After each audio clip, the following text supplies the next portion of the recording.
Hello friends, this is my first audio class. So welcome to my YouTube channel. Thank you so much for the subscribe, like and share to my channel. Okay ପିଲାମାନେ ଆଜି ଆମେ ପ୍ରଥମେ ଆରମ୍ଭ କରିବା Odia ଗ୍ରାମାରର last ପାଠଟା ଏଇଟା last ଅଧ୍ୟାୟଟା ଦେଖିବା।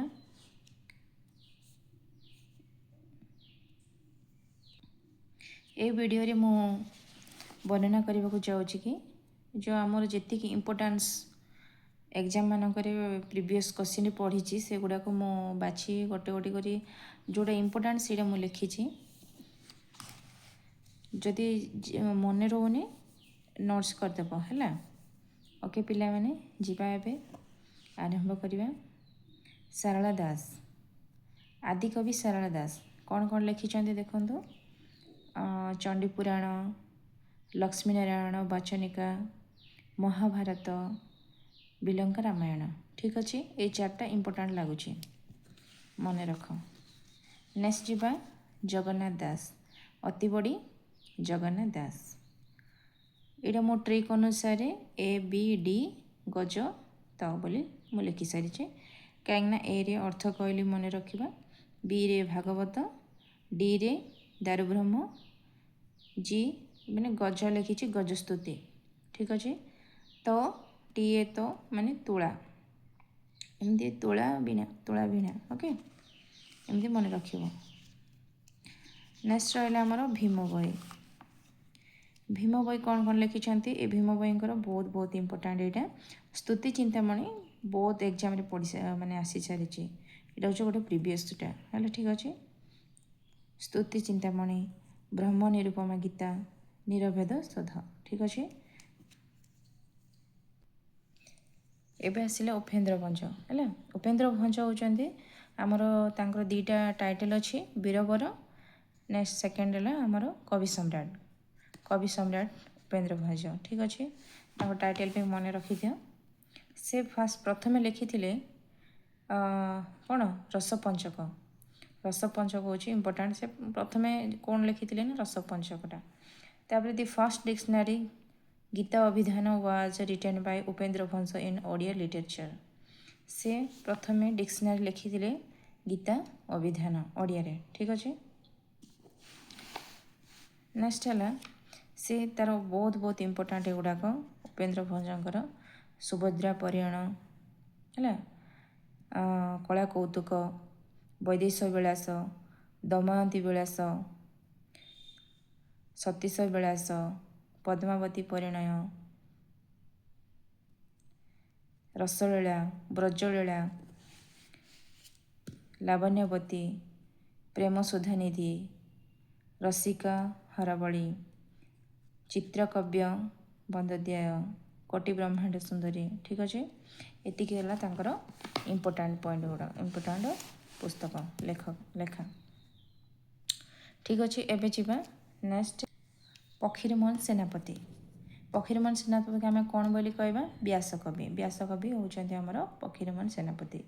से फकीरमोहन सेनापति प्रीवियस माने रिपीट आसी थाए गुड़ाक एग्जाम मानकर आमर जमीती है आमर कौन ओटीटी ओटीटी है, सीटी, बीएड, आरएचडी, सीएचडी बहुत बहुत इम्पोर्टाट एगुड़ाक आमर ए गला 2026 मो स्टेट देती सीटी पड़ी आमर पुष्पमाला, पूजा फूल, धूली एमती पड़ी गोटे ऑप्शनटा अलग देला सेमती क्वेश्चन आसे है। ठीक अच्छे किंतु मन रखिबो 6 माण 8 गुंड, मामो, प्रायश्चित, लछमा, पुष्पमाला, उपहार, पूजा फूल, प्रार्थना और धूली। ठीक अच्छे एतिकी इम्पोर्टाट फकीरमोहन सेनापति। नेक्स्ट आसला गोपाल चंद्र प्रहराज जब ओटीटी पढ़ी भागवत टुंगीर संध्या, जाही महांती पांजी, दुनियार हालचाल, ननांक बस्तानी, आम घर हालचाल, पूर्णचंद्र ओडिया भाषा कोश भी गोटे अच्छी। ठीक अच्छे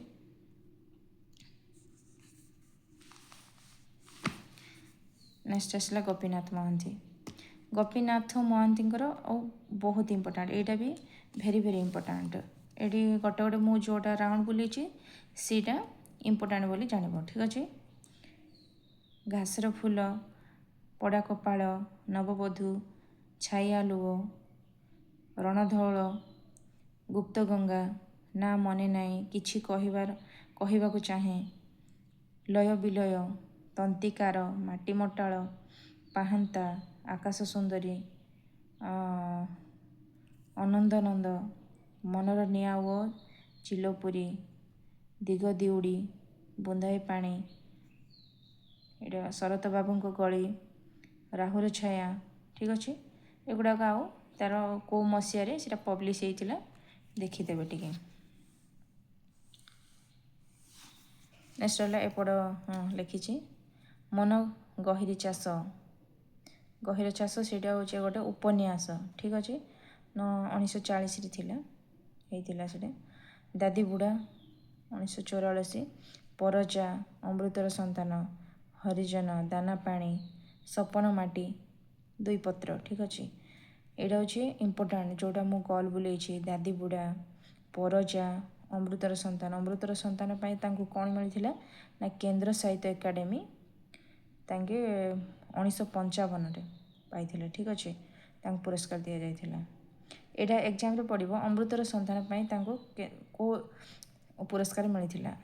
କେନ୍ଦ୍ର ସାହିତ୍ୟ ଏକାଡେମୀ। ଠିକ୍ ଅଛି, ନହେଲେ ପଚାରିଦେବ ଓଲଟାରେ କେନ୍ଦ୍ର ସାହିତ୍ୟ ଏକାଡେମୀ ଗୋପୀନାଥ ମହାନ୍ତିଙ୍କୁ କେଉଁ ପୁସ୍ତକ ପାଇଁ ମିଳିଥିଲା? ଠିକ୍ ଅଛି, ଅମୃତର ସନ୍ତାନ।